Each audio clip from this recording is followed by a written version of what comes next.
démontrer à quel niveau nous, les Camerounais, nous ne sommes pas sérieux. On veut certains changements, mais comment on se comporte? Quand vous avez des rigolos, excusez-moi d'utiliser ce terme, qui viennent vous dire que l'État me doit, est-ce qu'on peut ajouter l'argent sur l'argent? C'est risible, mais c'est grave. Ça veut dire en fait qu'il y a beaucoup de gens qui croient que le Cameroun c'est un game, c'est un jeu, c'est du baby-foot, chacun vient et fait sa partie. Et on doit le regretter. Et c'est là où je suis d'accord avec l'autre Etienne. Ils retiennent qu'au Cameroun, à une élection présidentielle, le vendeur de tapioca peut se lever et dire qu'il est président. Celui qui fait la brouette au marché Vogmi peut dire qu'il est président. Celui qui est tapis dans un bureau, sans consistance, sans trajectoire, sans travail sur le terrain. C'est dommage. Un pays, ce n'est pas un jeu. Maintenant, quand nous évoluons sur la question que vous m'avez posée, moi je dis, nous les Camerounais, nous ne sommes pas sérieux, même dans nos organisations propres. Je prends le cas du RDPC. Monsieur Léon Teller, qui conteste le candidat président sortant, son Excellence Paul Biya. Mais il dit qu'il n'a pas qualité. Mais moi, je lui pose la question, et ça, nous avons personnellement discuté. Et il nous suit depuis Paris. Lui, quand il est conseiller, il est chez moi.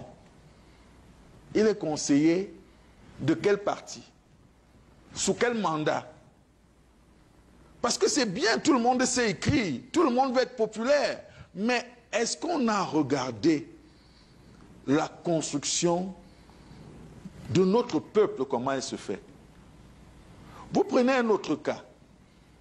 Vous prenez le cas du MP. Nous tous, nous voyons l'activité. Nous tous, nous voyons des déclarations.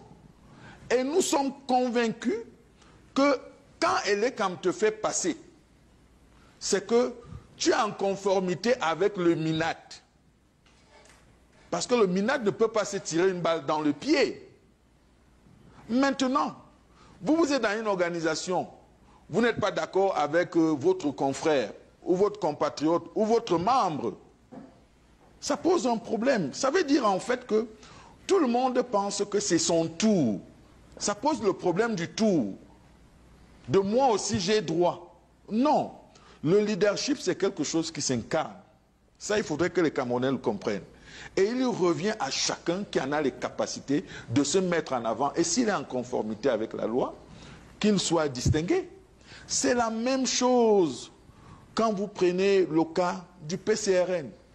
Mais il y a bien le président actuel. Il est bien député de la nation. Ça veut dire qu'on n'attend pas l'élection présidentielle pour venir lui faire voilà, un tacle irrégulier. Et il a des décisions de justice en sa faveur. Voilà, donc je dis, plus, oui, je dis... Sauf si on est dans un pays où on ne respecte pas donc, voilà, la justice, ça là, continue. On peut comprendre. Moi, je parle des individus qui se livrent dans cet exercice pour empêcher aux autres qui ont droit d'assumer leurs responsabilités. Ça pose un problème de notre morale, de notre santé mentale même. Alors, Simon Moukete, est-ce que face à tout ça, on ne se perd pas en conjecture, on ne complique pas la tâche au Conseil constitutionnel quand on sait quand même que avant d'arriver à ce niveau, il y a quand même l'Écam qui fait un travail de tri et puis qui rend un verdict. On est parti de 83 à 13 dossiers finalement retenus. Sur les 13 même retenus, il y a 3 contestés, encore pas par les institutions mais par les individus. C'est quand même un peu curieux.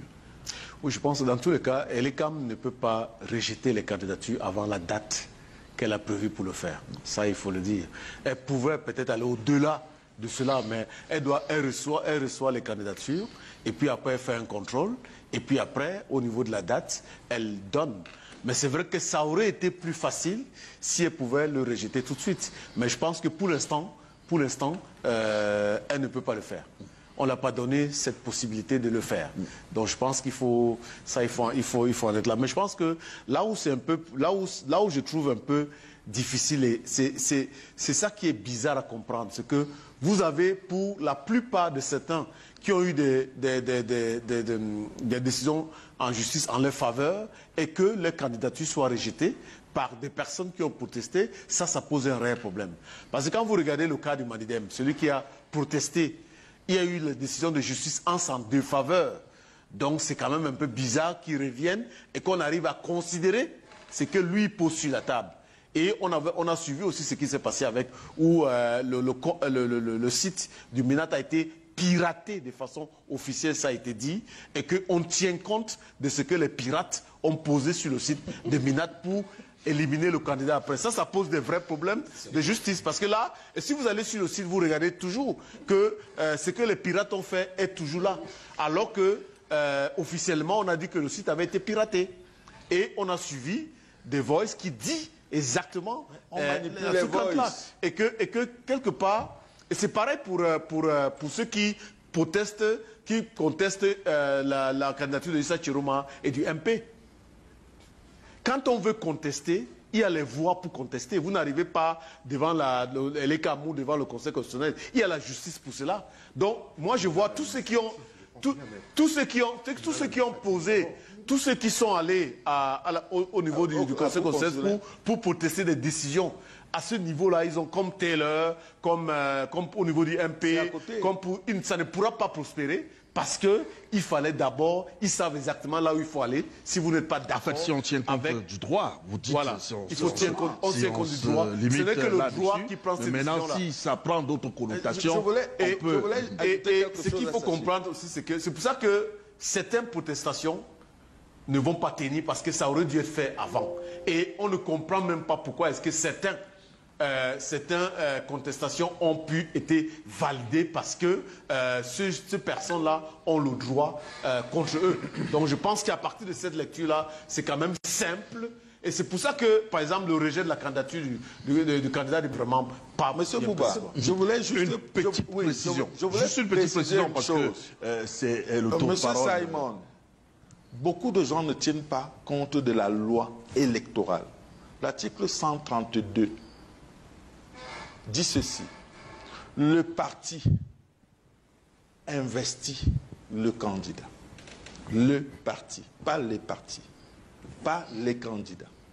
Ça veut dire que les problèmes auxquels l'ECAM et certainement le Conseil constitutionnel va faire face, c'est que le parti se retrouve avec plusieurs candidats. Ça pose donc le problème de comment ça a été. Voilà, c'est ce que vous appelez pluralité. Ça veut dire que c'est en amont que la chose aurait pu être mieux faite. Parce que demain, on va venir dire qu'on a écarté tel parce qu'on le visait. Mais non, il n'aurait pas respecté la loi. Et je sors par ceci. Le Conseil constitutionnel, ça peut être débattu, mais c'est ce que la loi dit. Le Conseil constitutionnel s'assure d'une seule chose, la conformité des lois. Il n'est pas là pour débattre. Il n'est pas dans nos émotions, dans nos pensées. Ce n'est pas ça. Est-ce que votre dossier est conforme? S'il n'est pas conforme, il est purement et simplement rejeté. Et c'est là où nous disons la même chose. Mais sauf que ce n'est pas bien présenté. Ok, d'accord. Il faut le présenter de façon simple, telle qu'elle. Maître Claude Assira, si on s'en tient de manière stricte la loi, le Conseil constitutionnel doit appliquer simplement la conformité. On ne doit pas chercher à revenir sur, par exemple, les cas purement administratifs, parce qu'il y a un tribunal administratif qui est compétent pour ce genre d'affaires. Alors, que va-t-il se passer? Que doit-on s'attendre à partir de demain pour que nul n'en ignore sur les cas les plus concrets, notamment le cas du Manidem, le cas, on peut dire peut-être des UPC, avec, on peut invoquer, on peut même convoquer la jurisprudence et autres pour revenir sur tous ces cas-là. Concrètement, c'est le praticien du droit que moi, j'interroge sur cette question. Ce qui est bien dans votre La formulation de votre question, qui est un peu différente de la précédente, c'est que là, au moins, vous posez des cas individuels. Votre première formulation demandait une appréciation globale d'ensemble. Tout à fait. Or, elle est impossible à faire. C'est pour ça que je vous ai indiqué, je voudrais aussi l'indiquer parce que vous vous rappelez, vous et moi, nous avons eu l'occasion d'en parler. Chaque fois que vous dites quelque chose qui peut apparaître comme étant serein, un élément de sérénité des institutions, les gens interprètent toujours ça comme, voilà, de façon péjorative. Donc, je tiens à indiquer que c'est un élément d'environnement qui est juste une description ponctuelle d'une situation vue. Après, ce n'est que le travail effectif et les décisions qui doivent... Or, ces décisions sont des décisions individuelles.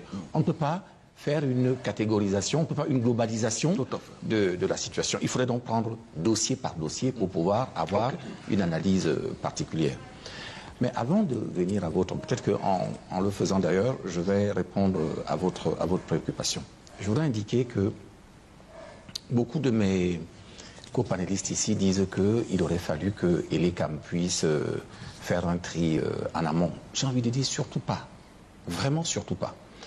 Si je voulais paraphraser, je prends une formule qu'on prête à Voltaire, il dit « Je ne suis pas d'accord avec ce que vous dites, mais je me battrai jusqu'à la mort pour que vous ayez le droit de le dire. » Je pense que Elekam, là je vais me mettre à la place d'Elekam, pour dire que Elekam doit se dire « Je ne suis pas d'accord avec ce que vous faites, mais je vais me battre pour que vous ayez le droit de le faire. » Et tant mieux.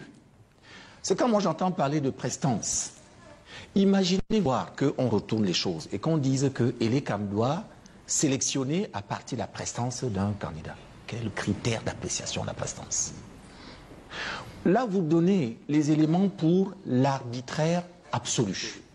Je vous dis l'arbitraire absolu. Donc, il vaut mieux, de mon point de vue, qu'il y ait 100, 200 candidats qui aient le droit de concourir, de compétir, et que là-dedans, on aille faire le tri. Quand je fais le parallèle avec mon activité à moi d'avocat habituellement, moi-même lorsque je suis hors délai pour faire appel, je me présente au greffe et je dépose mon recours en sachant au fond de moi que ce recours, il ne va pas prospérer. Mais il a un autre langage qui peut peut-être être le moyen d'entrer en communication avec mon adversaire pour que nous puissions trouver une façon... Tout à fait. Donc, je vous assure, je vous en supplie, oublions, laissons Elekam, laissons tout le monde déposer nos dossiers. Je suis d'accord avec vous, c'est pour ça que je suis pressé d'aller rapidement à ma préoccupation. Je suis désolé, mais ce que nous disons ici, et moi c'est pour ça que je me déplace chaque jour. Vous me faites l'invitation, il faut que vos téléspectateurs sachent qu'on se lève très tôt le matin, parfois on est obligé de... Voilà, oui. C'est un effort qu'on fait pour essayer d'apporter un peu de pédagogie et que les gens n'aillent pas dans tous les sens. Donc Elekam n'a pas violé la loi en admettant les candidatures. Au demeurant, la décision qui consiste à accepter ou pas est une décision juridictionnelle qu'on ne peut pas laisser le soin aux agents qui reçoivent les dossiers de prendre. C'est une décision trop grave pour qu'elle puisse être laissée à l'appréciation de ces personnes. Cette précision étant faite, maître, maintenant, est-ce que la préoccupation qui est la mienne, on peut y aller maintenant? Et je vais vous répondre en vous disant à peu près ce que je vous ai déjà dit tout à l'heure. Quand on est en matière pénale, par exemple, je vais vous prendre le pénal parce que c'est ça qui impacte le plus la vie des gens. Le législateur a pris le soin de définir les comportements, les attitudes. Et d'ailleurs, il le fait, on dit, sans que son texte ne doive donner lieu normalement à une interprétation. Et si on est obligé d'interpréter, l'interprétation doit être restrictive. Vous voyez que là, le législateur a encadré le comportement visé dans une forme, une description que tout le monde peut comprendre. En matière électorale, tel n'est pas le cas. Donc on laisse le soin au juge électoral qui ici est le juge le Conseil constitutionnel d'apprécier l'ensemble des situations qui lui sont présentées. Donc j'ai envie de vous dire, de la même façon que le candidat du RDPC, dont l'investiture a été validée, mais qui, en interne, est contesté, il va bien falloir que le Conseil constitutionnel se prononce sur des éléments de droit pour lui permettre de savoir, qui ne sont plus des éléments politiques, mais des éléments de droit pour lui permettre de savoir si la contestation qui est soulevée est valable ou pas. Et ça va être le cas pour tous les autres. Ce que je voudrais vous dire en d'autres termes, c'est que même s'il doit se prononcer pour valider ou invalider les décisions qui ont été prises par le Conseil électoral de l'ECAM, il va bel et bien falloir qu'à un moment ou à un autre, il se surpasse et entre dans le fonctionnement de c'est ce qu'on appelle tout simplement la compétence de la compétence. Pour pouvoir vous permettre, en d'autres termes, c'est pour ça que je vous dis, permettez-moi de sortir un peu, parce que si je dois répondre à votre question par oui ou par non, je ne suis pas sûr que je puisse être, que je puisse traduire au moins, voilà, oui, ce que j'ai envie de dire. C'est un contentieux qui normalement relèverait d'une autre instance, qui peut être le tribunal. Le tribunal de grande instance d'une Fundi, par exemple, a été saisi de contestations à l'intérieur de certains partis politiques sur qui était le véritable dirigeant, est-ce que les statuts ont été respectés, etc. Donc le tribunal de grande instance prend les statuts qui lui sont présentés, les demandes, il les examine et en fonction de ce que prévoit les statuts et ce qui a été effectivement fait, il décide de trancher pour éliminer un ou l'autre. Le tribunal administratif, si on avait été dans des choses qui fassent appel je veux dire aux éléments du domaine public, ça aurait été la même chose. Mais là, en l'occurrence, vous saisissez le Conseil constitutionnel qui, dans un délai bien précis, doit pouvoir se prononcer. Il ne peut pas faire ce qu'on appelle une question préjudicielle, c'est-à-dire qu'il dit « attendez que je renvoie à une juridiction autre pour qu'elle se prononce et que, sur la base de ce que cette juridiction va décider, que moi je puisse alors rendre ma décision. » Il ne peut pas. Donc, comme il est obligé de trancher, et qu'il est bel et bien obligé de trancher dans des délais stricts que lui impose la loi électorale, il ne va pas faire autre chose que de se retrousser les manches et de lire. C'est ça la compétence de la compétence. Donc il va s'arroger le droit, le devoir, l'obligation, même ponctuellement, quitte à ce que la décision qu'il va rendre ne puisse pas avoir un effet erga omnes, mais lui permettre au moins de régler son problème là ponctuellement. Il tranche en rentrant, en dépassant le champ normal de sa compétence. Et c'est sûrement ce qui va se passer. Alors il faut dire que ces décisions sont sans appel. Dès qu'elles seront rendues, tout le monde devrait se soumettre à ces décisions. Absolument, absolument. Le code électoral l'indique fort à propos. Mais ce que j'étais un peu... je suis ravi que Maître soit revenu sur certaines déclarations parce que tout à l'heure, j'ai eu l'impression qu'on avait déjà des préjugés par rapport au verdict qui sortira du Conseil constitutionnel en indiquant que les lois sont mal appliquées, ceci, cela. Si les gens ont fait le recours, c'est justement parce que les lois sont bien appliquées. Il y a des voies de recours. J'ai été recalé, je me présente au Conseil constitutionnel pour faire valoir ma cause. Ces candidats l'ont fait. Sur la question de la compétence, justement, modestement, je vais dire, j'emprunte le couloir de Maître Assira. Merci. Parce qu'il ne faudrait pas que les gens mélangent les choses. Quels sont ceux, au niveau de l'administration, le patron des associations politiques ou apolitiques, c'est le MINAT. Lorsqu'on n'a pas eu une satisfaction au MINAT, il y a une autre voie de recours. Vous ne pouvez pas vous présenter à une élection présidentielle, quelle que soit l'élection, et attendre que le Conseil constitutionnel mette le temps en mode pause pour que vous alliez régler les problèmes que vous aurez dû régler avant. Sur notre plateau, moi j'ai parlé du sérieux et d'intelligence. Monsieur Bouba, je ne peux pas m'engager à négocier avec vous et à signer des documents avec vous si je ne m'entoure pas d'un certain nombre de sécurité. Les statuts de tous les partis politiques sont disponibles. Nous sommes au Cameroun, tous les problèmes auxquels font face tous les partis politiques, nous les connaissons. Il me reviendrait à moi, qui ai l'ambition d'emprunter votre parti politique comme moyen de bord, de m'assurer que vous, qui voulez m'investir, avez la capacité ou bien l'autorité de le faire. Je ne veux pas me faire investir par vous et me voir sortir quelqu'un du chapeau qui... J'ai suivi une interview de celui qui a investi un candidat qui dit que celui-là avait été reconnu dans ces choses. On se dit, nous laissons la latitude au Conseil constitutionnel de faire son travail.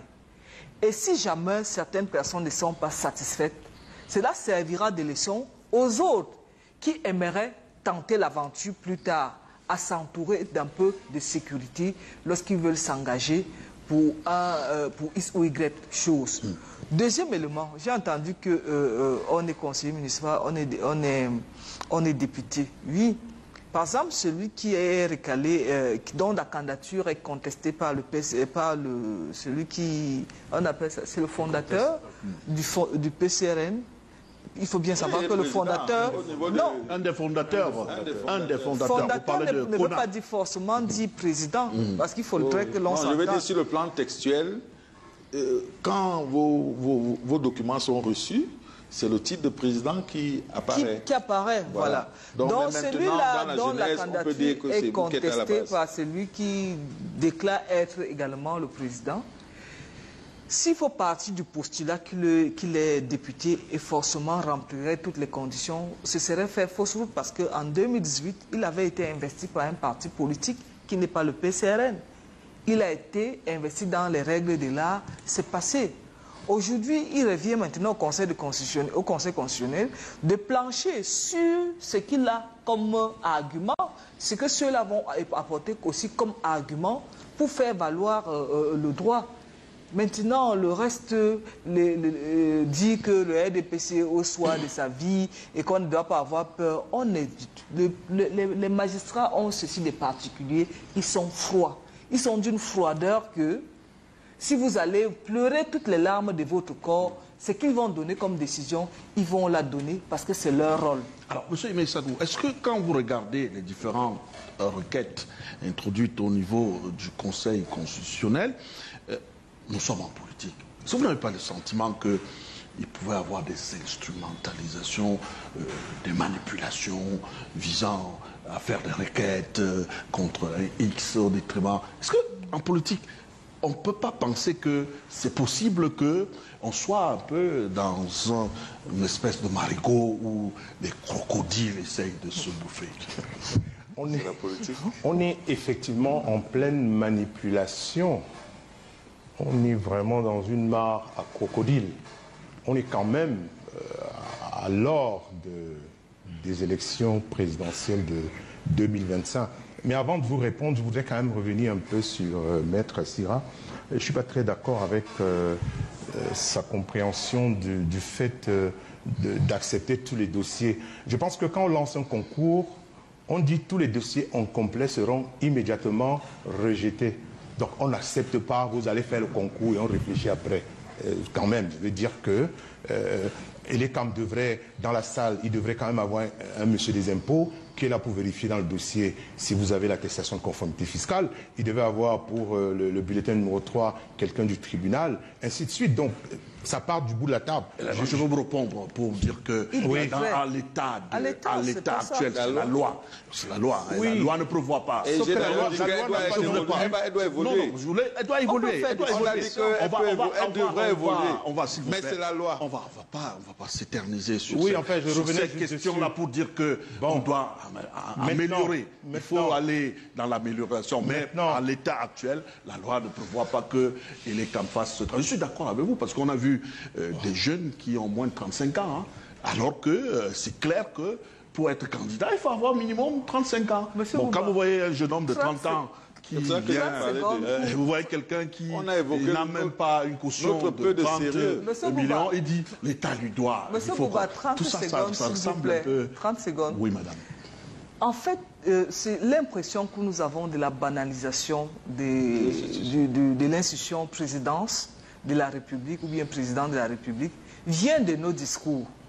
Lorsque nous nous écoutons tous les dimanches, nous avons l'impression que chacun peut se lever un matin, prendre son sac et aller être président de la République. Et vous comprenez que nous-mêmes, nous sommes responsables de cet état de choses.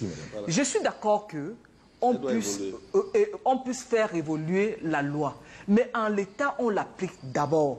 Ce que Maître a dit. Que les choses soient révisées après, c'est autre chose. Mais nous-mêmes, nous devons apprendre à respecter l'institution. Si nous sommes donc tous d'accord. Donc voilà, je suis entièrement d'accord avec Bouba sur le fait qu'il y ait beaucoup de manipulation en ce moment. Et que justement, tout à l'heure, dans mon discours, il y a 10, 15 ou 30 minutes, je vous ai dit que le ministère de l'administration territoriale a mis sa main dans cette affaire. Donc on revient à cette question sur aucune preuve, sur la... Vous savez, parfois il y a des situations qui sont des flagrants délits. Ah bon? Oui, mais quand vous dites que sur un site, vous avez été piraté et qu'on retrouve... Un site peut être piraté. Oui, mais qu'on retrouve quand même, si le site a été piraté, on le corrige, non? Il peut être piraté. Est-ce qu'on peut le corriger après? Peut-être qu'il faudrait qu'un lycée vienne faire le constat. Est-ce qu'on peut le corriger après? C'est la question que je vous pose. Si. Bon, si on vient vérifier après, on retrouve le nom qui aurait été ajouté, parce que le ministre dit non, le site a été piraté, le nom de monsieur a été ajouté. Est-ce que quand on constate, on peut donc changer et remettre le vrai nom qui était au départ? On devrait. Est-ce qu'on peut le faire? C'est la question que je pose. Non, en termes de possibilités... Bon, maintenant...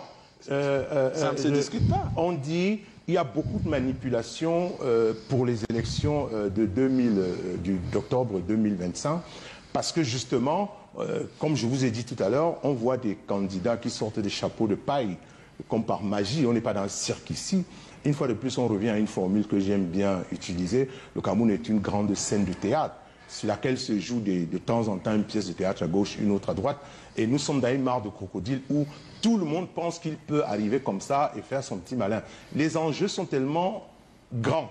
Les enjeux sont tellement grands qu'il y a de la manipulation financière, il y a la manipulation des consciences, et il y a toutes les manipulations possibles. Moi, j'entends dire, on n'a pas peur au RDPC, on n'a pas peur, mais je ne comprends pas comment on arrive à manipuler des candidats, des candidatures, où on arrive à manipuler éventuellement soit la tête. Y a-t-il manipulation en dehors du Cameroun?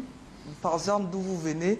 En fait, il n'y a pas eu ce genre de problème. En fait, je vis au Cameroun. Je pose une question simple. Est-ce qu'une singularité camerounaise de constater que lors des élections, des coups se donnent? On a dégommé Fillon à quelques jours de... Il ne faut pas faire comme si nous étions dans... Continuez. Je permets juste l'interactivité. Je reviens à une formule selon laquelle comparaison n'étant pas raison. Pour le moment, il s'agit du cas du Cameroun. Et on se focalise sur le Cameroun. Je sais que l'association qui gère le pays a l'art de la distraction. Ne m'amenez pas sur la route là. Ma route à moi, c'est le Cameroun.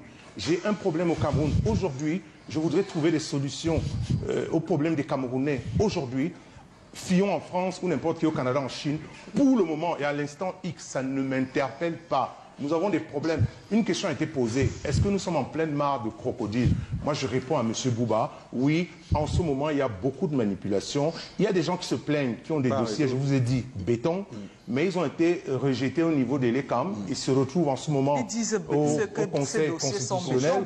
Oui, mais sauf que, Maître disait une chose tout à l'heure, il y a des décisions de justice quand même qui sont là pour démontrer que tel candidat pourrait, tel candidat ne pourrait pas. Mais comme au Cameroun, on ne regarde pas beaucoup ces choses-là, et puis les bagarres sont tellement fortes.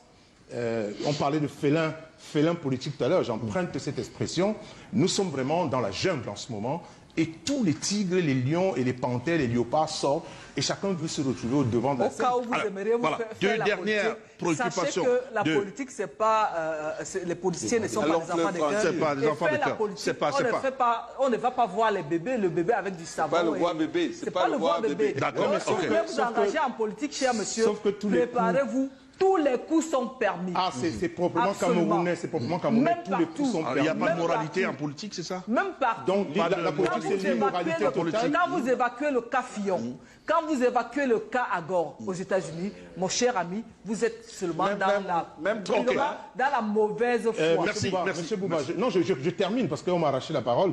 La question que je pose en sortant, c'est que la politique, c'est l'immoralité. C'est la question que je pose. Non, moi, j'en ai terminé. Vous avez posé mais si vous la cherchez question. les anges en politique, vous devez encore retrousser les manches parce que vous cherchez... Madame Vadimatou, merci. Je voudrais quand même poser cette même question à Maître Claude Assira, qui a été posée par nos confrères sous d'autres cieux. Est-ce que vous avez le sentiment qu'il y a une volonté d'écarter certains candidats à cette élection présidentielle? Je pense que... Quand vous regardez.